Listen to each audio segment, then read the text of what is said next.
question is, have you ever watched Misha. Sorry. Have you ever watched Supernatural abroad and heard your dubbing voice? How did you feel about it? Yes, I watched Supernatural in 2006 in Beijing.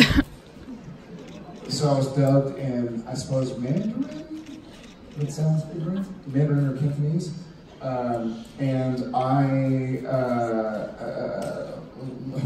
my friend at the time was like, Jared, come here, check this out. I'm in the shower and I ran out and it was Supernatural. It was a like ad for the show, and I heard myself in Chinese, and I was like, man, they sound so much better than I sound. I wish I had a cooler voice. This is one of my many imperfections that gets to be sort of aired, but it was cool. And then I met in Argentina, is that right? No, in Barcelona, in Spain, I met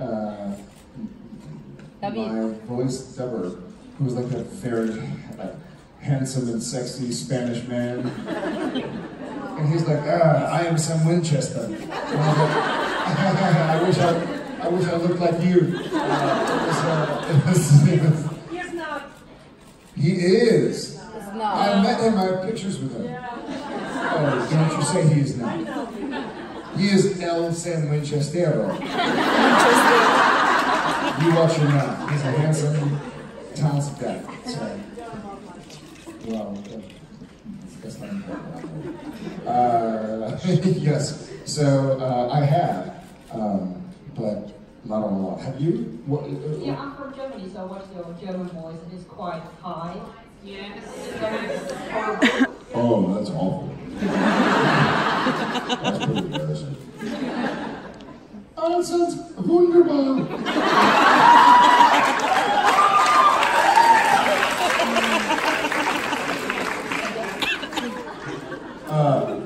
Danke schön. Auf Wiedersehen. Ciao. Thank you. Thank you so much.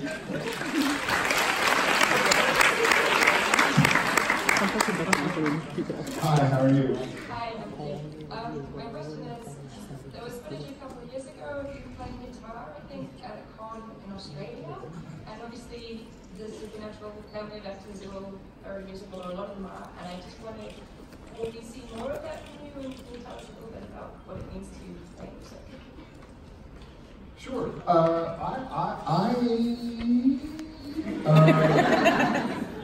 Wunderbar. Ist Deutschland Oops, dude.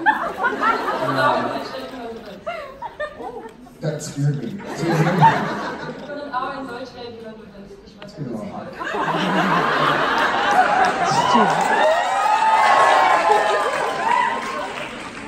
Why are the fans off? I love playing guitar. I am not, we have a bunch of outrageously talented and musical people on the show, and that's been a cool...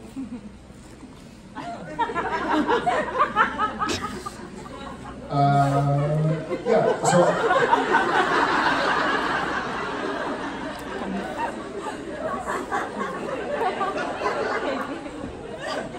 Don't give that to me!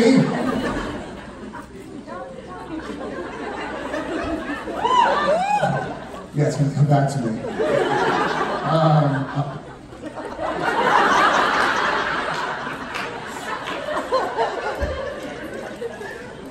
Thank you too. I do love to play, and I am totally willing to play. I wouldn't want to waste anybody's time. I know where my talents lie. I'm not a musician like a few of the guys. You know, between Rob and Jason and Billy and Jensen, they're all rock stars, and they can do whatever they set out to. I love to support and be a part. I feel like with Supernatural even, I love to tell whatever part of the story I can. I wouldn't want to be a part of the story that I wouldn't live up to. but if there's a chance to sing and play, then cool. We'll see what happens. Thank you. Thank you. Thank you. We all know that you are a wonderful father for your kids, and you do your best to make their childhood great, yes? And I was wondering that what your childhood memories make you smile? Thank you.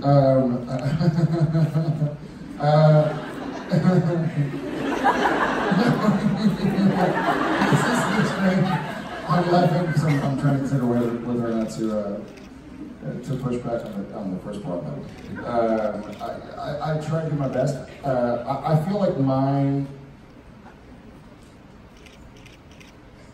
my best memories as a child sort of mimic my best memories as an adult.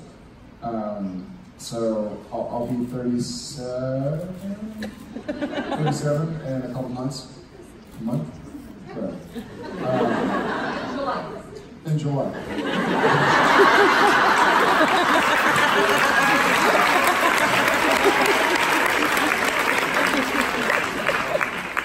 Years ago when I was 7, I feel like the same things. I feel at some point I discovered that what excited me and meant something to me as a 7-year-old 30 years ago was the same thing that meant something to me and had meaning as a 37-year-old, which is I love to be around people that I support and love and trust, but also support and love and trust me, and to choose.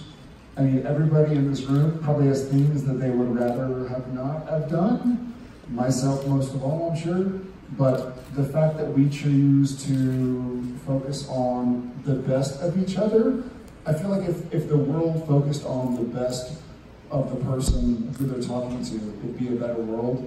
And so for me, I feel like as a child, to try and go back to your question, I feel like I love the innocence of just do what your day provides, what your friends are doing, like kind of like figure out what's going on and find out who you are. But that sort of innocence of just trying to have a good time, be a good person. So I hope you can all have the same experience. Thank you so much. Thank you.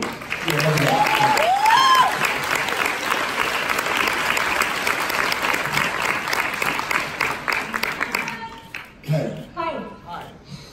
So, do you feel like Sam and John were able to reconcile in episode 300 because Sam had a chance to grow up and mature independently and recognize his part in the strain on their relationship before they had that conversation? Will you say that one more time? Please? Sorry. Do you feel like Sam and John were able to reconcile in episode 300 because Sam had a chance to grow up and mature independently and recognize his part in the strain on their relationship before they had that conversation?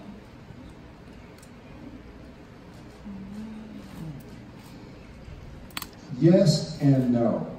And I'll start out by saying this. I loved the scenes I got to do with Jeffrey Dean Morgan in 300. I think he was awesome. I loved what the scenes did, but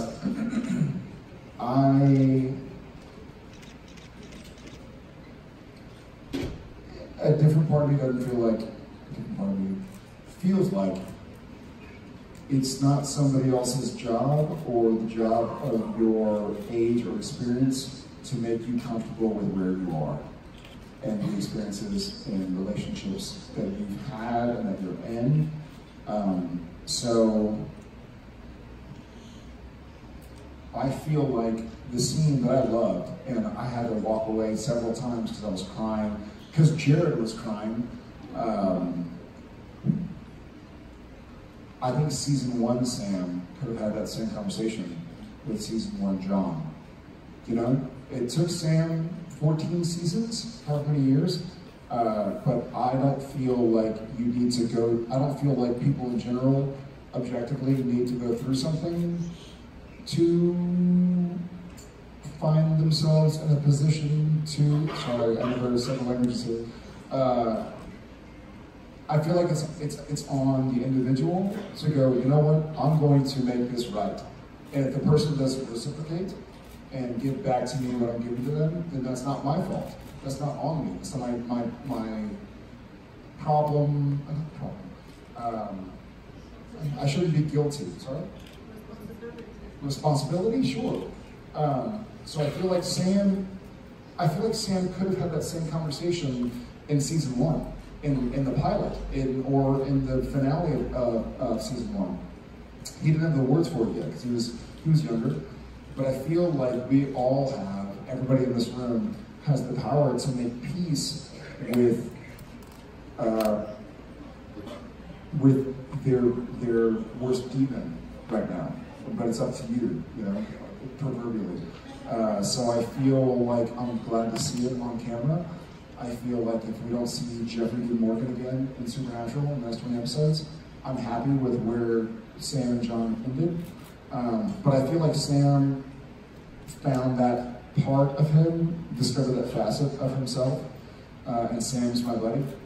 I feel like he discovered that earlier, didn't have the chance to say it, finally had the courage to say it. Yeah, I'm sorry, I did not have a great answer for that. Thank you very much.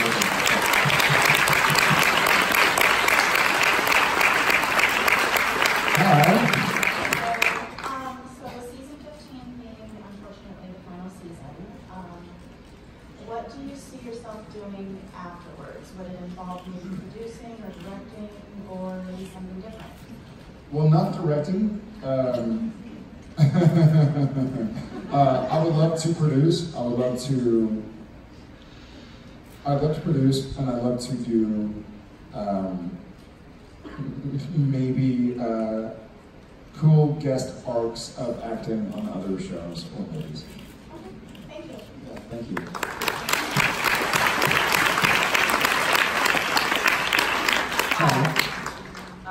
You and Jensen said that you'd like to have some input in the storyline of season 15. So, could you tell us something that you would like to change or add for the brothers compared to last seasons?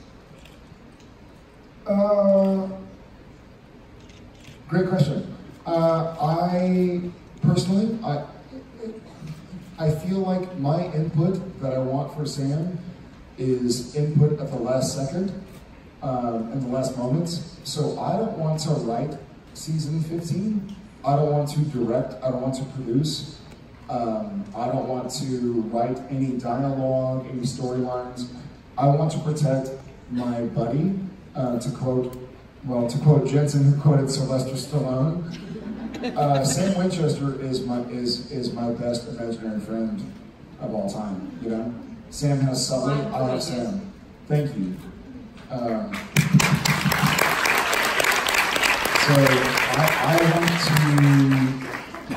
I want to do him justice, and I feel like I only have so much focus. My bandwidth can only service so much, so I like to focus on Sam's story as far as when it comes to me, and say this doesn't work for Sam, this does, compared to like, hey, I want Sam to wear green pants. Or I think it'd be cool if he killed a vampire. Or like, he should have a bowler cap. Like, I don't give a shit. Shoot.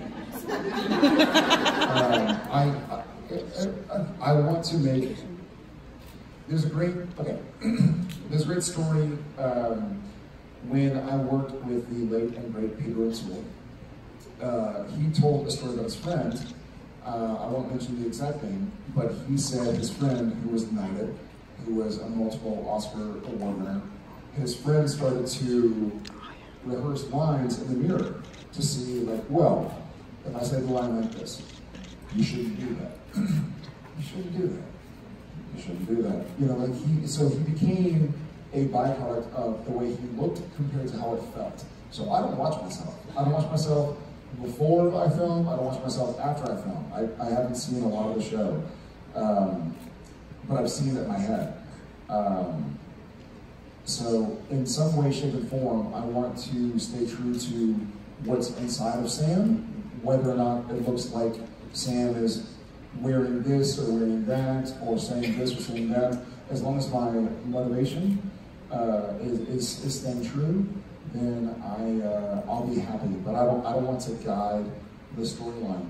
I'll protect Sam, but I don't really have anything that I would want to do. No. Thank you. Thank you.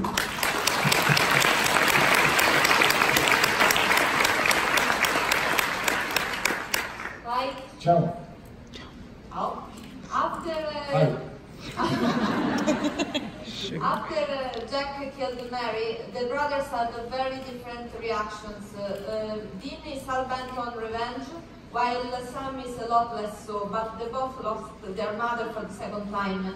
Why do you, Jared, think it's so different, their reaction? Great question. I think the obvious answer, in my opinion, is that Sam lost his mother for the first time. You know? Sam was, what, 6 months old? The facts are Sam lost his mother for the second time, as did Dean, but in essence, Sam didn't know his mom. So Sam just started a relationship. Sam knew his mom through his brother. And so Sam lost his mother for the first time, but Sam had been through so much that he wanted to continue to stay the course, I guess. You know, the translation for that? I understand. Yeah. Like, keep doing, keep fighting the good fight. We have work to do. You know, keep doing what they're doing, make the world a better place, and help people in small places here and there. So that's, I feel like Dean knew his mom and lost her already, and so it was sort of like a reopening the wound. Like we have a saying called kick a horse when it's down. I feel like Dean had a horse that was kicked when it was down, whereas Sam lost a friend for the first time that he had known for only a couple of years. Not to belittle the relationship. Yeah, I feel like that was the major, maybe, difference. Thank you. Yeah, thank you.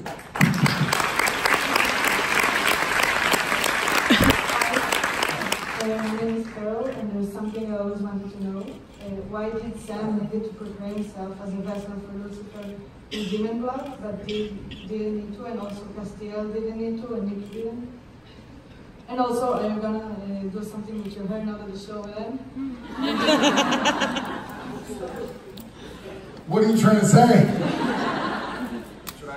I think this is it. I don't know what to do with my hair. They're perfect. You're beautiful. Okay, let me go back to the first question. Why did Sam need to prepare? Sam didn't need to prepare for Lucifer, Sam prepared for Lilith. So the Ruby Demon Blood storyline was to kill Lilith, not to be Lucifer's vessel. Sam was always Lucifer's perfect vessel, which is why he didn't need to do anything for Lucifer, just like Dean didn't need to do anything for Michael. And Nick, Mark Pellegrino, couldn't do anything for Lucifer's vessel because he wasn't the perfect vessel, which is why he sort of deteriorates. That's my opinion. But no, I didn't answer your question. As far as my hair goes, I would like to be unrecognizable. Within 6 months. No, I'm just saying, like, let me grow my hair and my beard, and give you guys a big hug when I see that. Because it's been 20 years in this crazy industry, and I'd love to see you guys and have y'all see me.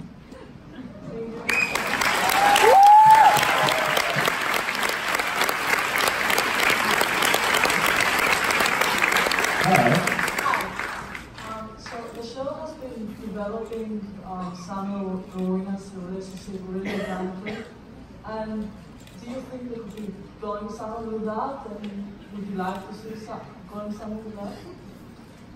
Yeah, I think Sam and Rowena's relationship reminds me of Sam and Jack's relationship in some form, where I feel like it's two powerful beings that recognize each other's strengths and recognize that they can be each other's friends.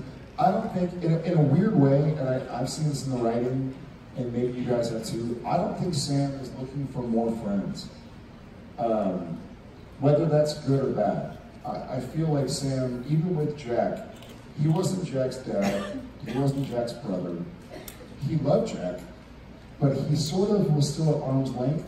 But I don't know what's going on. I'm gonna give him everything I can give him, but I'm not gonna die for him necessarily, because I have work to do.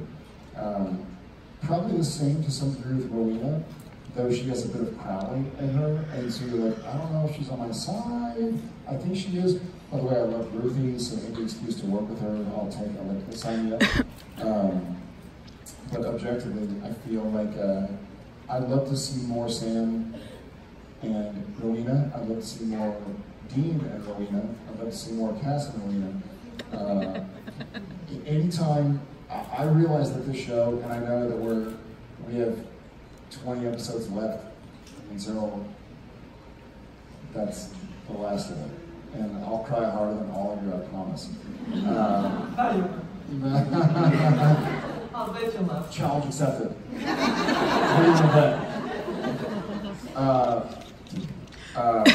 But I feel like what fleshed out the show, what fleshed out our world of Supernatural, was seeing people other than just Sam and Dean on screen. So any chance to see that would be awesome. Thank you. Great question.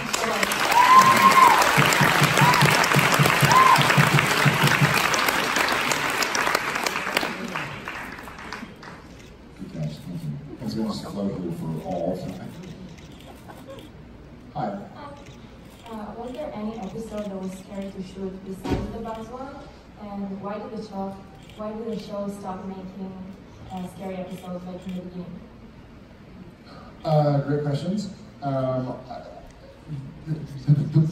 Bugs episode was actually scary with 50,000 bees in the same room.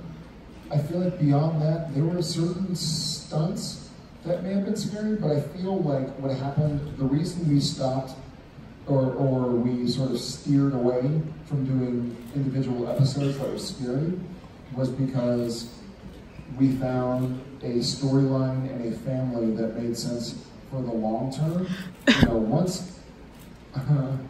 once Misha came on, and once we had angels, and once my wife came on, and we had demons, the story Supernatural found what, like, the deeper meaning, you know? So it's sort of a magical development. We have this scary thing, that scary thing, what are the boys doing, how's it going? Oh wait, they're angels. Oh wait, they're demons. Oh wait, we can do a greater good. Let's stick with this. So I feel like it became we found a deeper meaning. We still try to. We still try to do, we call them episodes of the week. So we still try to do a few every year that are sort of like just scary episodes. But I think by and large, we found a great through line and kind of have to stick with it. Thank you. Yeah, thank you.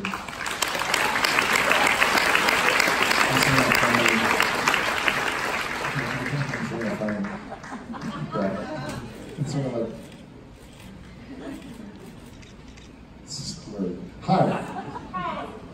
Do you think that there is a part of Sam that wishes that he was the one to kill Lucifer? Has Sam found closure now that Dean and Jack have killed him, or is he kind of still looking out of his shoulder and that's it? Will you say it one more time? Do you think that Sam, kind of there is a part of Sam that wishes he was the one to kill Lucifer? Yeah. Has he found closure now that Dean and Jack have killed him, or is he still kind of worried that Lucifer will come back again? I think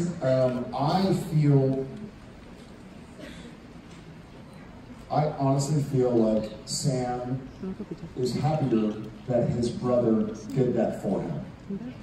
You know, I feel like if you think of your best friend, or if you have a child or a lover or a spouse or a special someone. The joy that Dean got from killing Lucifer and the way that he did, I think usurps the joy that Sam would have had for revenge. And there's something wonderful about, I've learned this from Supernatural. I think one of the best parts of revenge is realizing you never really needed it. So I feel like when Sam witnessed his brother, essentially, killing Lucifer with the Archangel Blade, Sam realized, like, I wanted this out of my life, but I didn't need to be the one to shiv the guy, to stab him, to kill him. And he was happier for somebody else's success. And I feel like if you can find happiness in somebody else's success, especially somebody you love, then you'll never be unhappy. If you're always focused on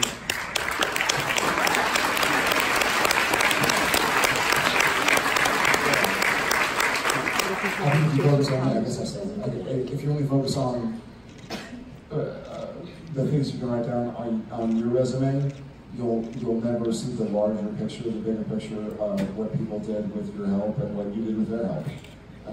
And that's where the real joy comes in. Thank you so much. Thank you so much. Hi. My question is, how was your experience acting a new version of Sam Winchester on the 300th episode? And we call it TED Talk Sam, sort of jabbish, comical yet really hot with all the glasses and Say again? really hot, yeah. You look really hot. And we have other versions of Sam, Justin Smith, from Tommy Akers too. Yeah. So did you have fun acting? Acting that characters? Take that. Or is there any thoughts you might like to share? Thank you.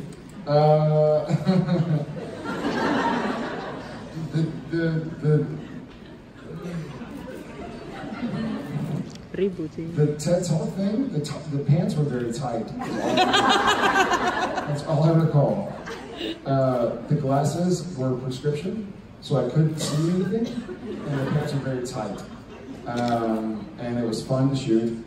The Justin Smith bit, we shot, and the actor who played Justin Smith, I can't recall his name right now, but he was so good that I was like, oh my god, this guy's amazing. And then I had to do it, and I was like, I don't know if I can do that well. Like, he's so good. I just remember his name. And the actress who played my wife was phenomenal. So I remember it was one of these kind of weird experiences where I was filming this show, and technically I was the lead of the show, but I was sitting there on camera going like, these people are good. I don't know. They were like great actors and actresses. It was a fun time. There was probably about 10 minutes of gag reel footage of me mounting Misha from the that didn't make it, probably because we'd all be arrested. But it happens. It was a lot of fun. It's fun to do stuff like that, and I guess that's why as an actor, it's so fun to do the show. I'm seeing some crazy Jared end of panel stuff going on. It just says Jared end of panel. End of panel. End of panel.